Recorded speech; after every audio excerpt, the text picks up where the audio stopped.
Estoniyanın baş naziri Kaja Kallasdan sərt xəbərdarlıq gəlib.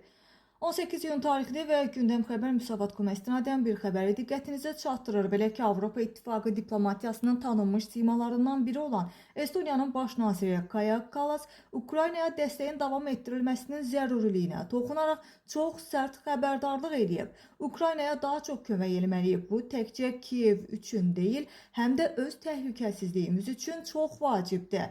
NATO'nun baş katibi Mark Rutte'dən sitat gətirirəm.